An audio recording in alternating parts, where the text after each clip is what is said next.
In this video, Life Faculty shares how is money made? What if everything you thought you knew about money was wrong? Let's begin with the mystery of money. Money. You hold it. You earn it. You spend it.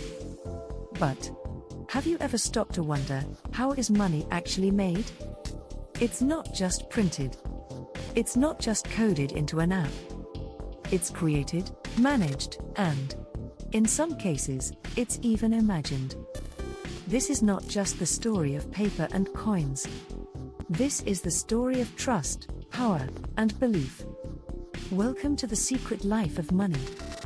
Like, share and subscribe for more stories that decode the world around you. Chapter 1, Where Paper Becomes Power. Let's start with what most people think of when they hear money, the physical kind.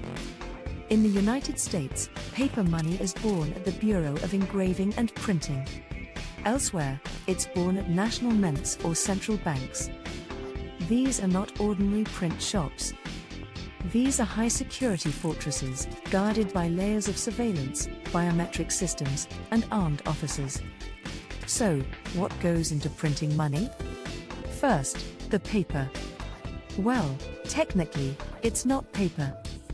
US bills, for example, are printed on a special blend of 75% cotton and 25% linen, embedded with blue and red fibers. It's durable, textured, and laced with watermarks and microprinting that make it nearly impossible to counterfeit.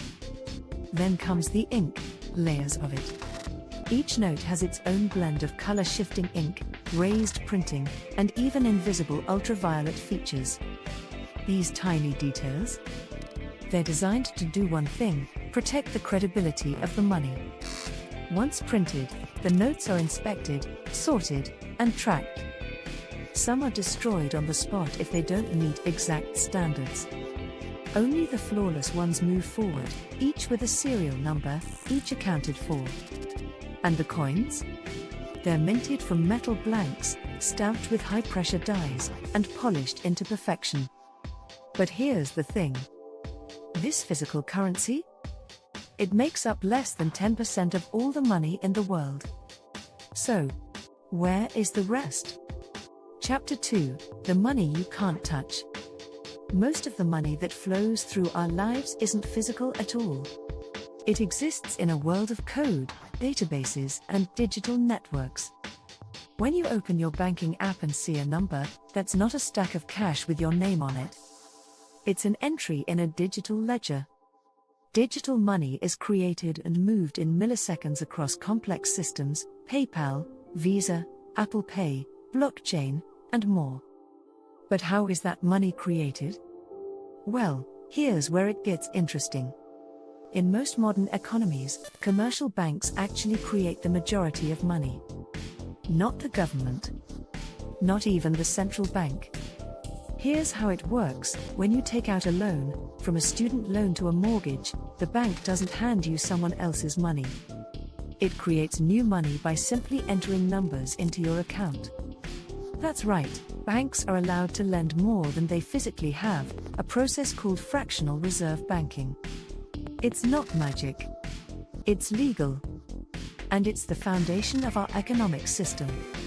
But this also means that debt creates money. Let that sink in. Chapter 3, The Central Bank's Magic Wand.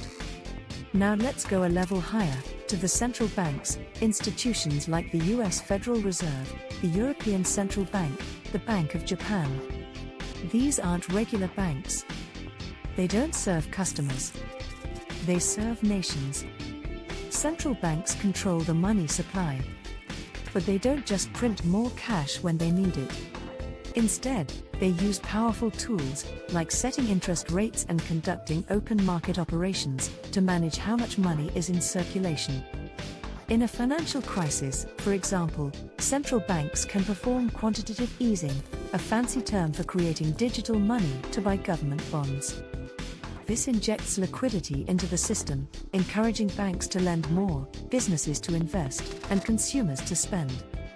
But too much money in the system? That leads to inflation. Too little? Recession. It's a delicate balance, and one misstep can shake entire nations. Chapter 4: A brief history of money. To understand how money is made today, we need to rewind. Thousands of years ago, money didn't exist. People traded goats for grain, tools for food. It was the barter system, simple but limited. Then came commodity money, things like salt, shells, and eventually, gold. Gold became the standard because it was rare, durable, and universally valued. The first coins appeared around 600 BC in Lydia, modern-day Turkey. Later, in China, paper money emerged, making trade lighter and faster. Fast forward to the 1600s, and we see the rise of banks issuing paper notes backed by gold, the gold standard. These notes could be exchanged for physical gold at any time. But in 1971, the US officially abandoned the gold standard, and most countries followed. Today's money is fiat currency. It's not backed by gold, but by trust in the government that issues it. Chapter 5: Trust, the real ingredient. So what gives money its value today? Not gold. Not paper. Not even the digital code. It's trust. You believe the $20 bill in your pocket will buy you groceries. The grocer believes the bank will honor your credit card. And the bank trusts the central bank to stabilize the currency. Money only works because we all agree it has value. This is why hyperinflation, like in Zimbabwe or Venezuela, can destroy an economy. When people lose faith in their money, it becomes worthless, fast. In essence, money is a social contract. Break the trust, and the system collapses. Chapter 6: The rise of new money. Now, a new chapter is being written. In 2009, an unknown figure named Satoshi Nakamoto launched Bitcoin, a digital currency built on blockchain technology. No central authority. No printing presses. Just math, cryptography, and global consensus. Since then, thousands of cryptocurrencies have emerged. Some are volatile. Some are scams. But the idea behind them? A decentralized form of money that doesn't rely on government trust. At the same time, governments are exploring central bank digital currencies, CBDCs, digital versions of national currencies like the e-naira in Nigeria or China's digital yuan. We're entering an era where money might no longer look or feel anything like it does today. And yet, the principle remains: trust makes it real. Chapter 7: How much money exists? Here's a wild fact. If you added up all the US dollar bills and coins in existence today, what economists call the M0 money supply, it would total a few $1 trillion. But if you include checking accounts, savings, money market funds, known as M1 and M2, the number balloons dramatically. Globally, it's estimated that hundreds of trillions of dollars exist in some form. But remember, most of it is just numbers in databases. It exists because we agree it does. Chapter 8: The future of money. So where is money going? More digital. More mobile.